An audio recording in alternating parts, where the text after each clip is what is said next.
দেখো summation i সমান 1 থেকে 10 বলে দেয়া আছে, এখানে 10i আর নিচে আছে 11।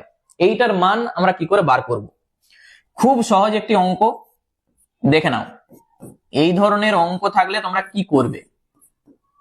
যেটা আমাদের আছে, প্রথম আমরা এই সামেশনকে তুলব। তাহলে 10 গুণিত i এর জায়গায় আমরা একবার 1 বসাবো, নিচে যা আছে আবার প্লাস দাও। 10 গুণিত i এর জায়গায় 2 বসাবো, আবার প্লাস, এরকম ডট ডট করে শেষে কত বসাবো?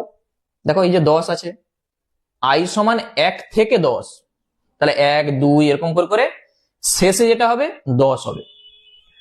তাহলে 10 গুণিত 10, নিচে আছে 11, শুধু i এর জায়গায় মানটা বসাবে। প্রত্যেকটাই দেখো এই যে 10/11 প্রত্যেকটার ক্ষেত্রে কিন্তু আছে, দেখতে পেয়েছো? তাহলে এই 10/11 তুমি যদি কমন নাও, এখানটা থেকে থাকবে 1, পরেরটা থেকে 2, এরকম করে করে একবারে শেষে দেখো 10 থাকবে। ঠিক আছে, এখান থেকে যে 1, তারপরেরটা থেকে 2, তারপরেরটা 3, এরকম করে করে শেষেরটা 10। তাহলে এখান থেকে আমরা যেটা পাবো,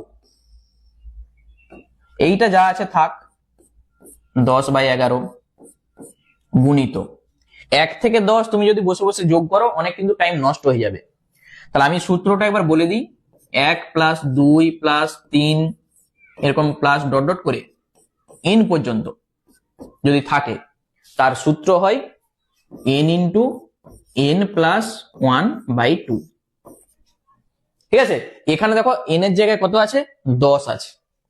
তাহলে 10 × 10 + 1 উপরে লিখো আর নিচে লিখো 2। জিনিসটা ক্লিয়ার হয়েছে? এখানে যদি 100 থাকতো তাহলে 100 × 100 + 1 আর নিচে হবে 2। কি কাটছে দেখো তো। আচ্ছা, এখানে একটু ক্যালকুলেশন করি। 10/11, এখানে 10, 10 + 1 11, নিচে আছে 2। 11 সঙ্গে 11 কেটে দাও, 2 5 এ 10, তাহলে 5 10 কত? 50। তাহলে এইটার উত্তর কত হবে? 50।